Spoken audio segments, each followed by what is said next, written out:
দাঁড়ান দাঁড়ান ঘর পেছে নাই বাবা। আচ্ছা আগে আগে আগে একটু কথা আচ্ছা আচ্ছা আমি ঘর পেছে নাই। আচ্ছা ঠিক আছে একটা কথা সেটা হলো বয়স কত হয়েছে তাও তো 60 জোরে বলেন 60 বছর বয়স হয়েছে বাড়ি কোনে আপনার পশ্চিমবঙ্গ ঘুরে পশ্চিমার ঘুরে দাঁড়ান সমস্যা নাই সমস্যা নাই ওটা সমস্যা না পশ্চিমার ঘুরে তুই একটু হেল্প করে পাইবেন আমার কি সেটা হলো বয়স কত 60 হয়ে গেছে তে আর কয় বছর বেচবেন তাও হ্যাঁ ভগবান কয় বছর হয় তার সর্বোচ্চ আর 10-15 হতে পারে 20 বছর হতে পারে মালিক কতদিন রাখে তার কি বলা যায়। ঘটনা হচ্ছে যে আগে কোন আমার সাহায্য করবেন নাকি সে ক্ষমতা থাকলে শুরু করবো।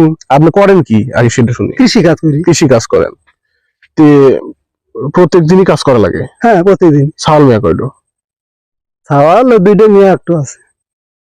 সবাই তো প্রতিষ্ঠিত নাকি হ্যাঁ সব কৃষি কাজ নিজের কাজই করে খেতে পারে ব্যস্ত।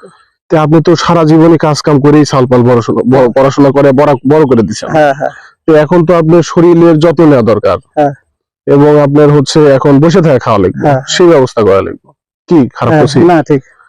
তে আমার একটা সমস্যা হয়েছে সেই সমস্যাটা যদি আপনি সমাধান করে দেন তাহলে বাবা আপনি বসে থাকা খাওয়ার ব্যবস্থা আমি করে দিব।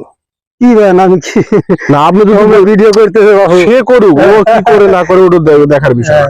আপনি বসে থেকে খাবেন নাকি সেটা করেন না আমরা বসে খাওয়ার মানুষ না আর বসে খাবো না আমি চাই আপনি বয়স হয়ে গেছেন বসে থেকে খান যেভাবে বসে আমার বাড়ি এখানে কোন জায়গায় ইউনিভার্সিটি আছে বসে থেকে যদি খাওয়ার ব্যবস্থা করে দিই তাহলে কি ভালো হবে না?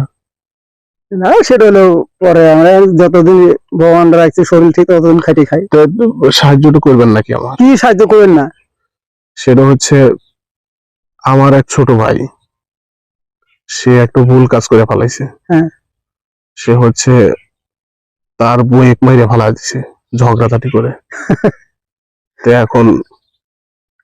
এখন সেই পুলিশ তো বাড়ির উপর যাচ্ছে ধরে নিয়ে যাবো।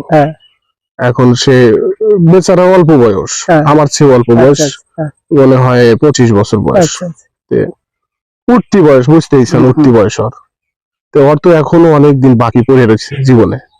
কি ভুল করছি কি না? ঠিক। তা আপনি বাইসবেন আর হয়তো 10-15 বছর আরো বাইসবো এখনো মনে করেন যে তাও 60 বছর ঠিক না? তো এখন যদি আমরা চাইতেছি যে আপনি এই দোষটা আপনি স্বীকার করে নেন যে বাবা আমি মেরে ফেলাচ্ছি ভুল করে রাগারাগি বশত কথা কাটাকাটি হয় যে কোনো ভাবে আমার কাছে মরে গেছে।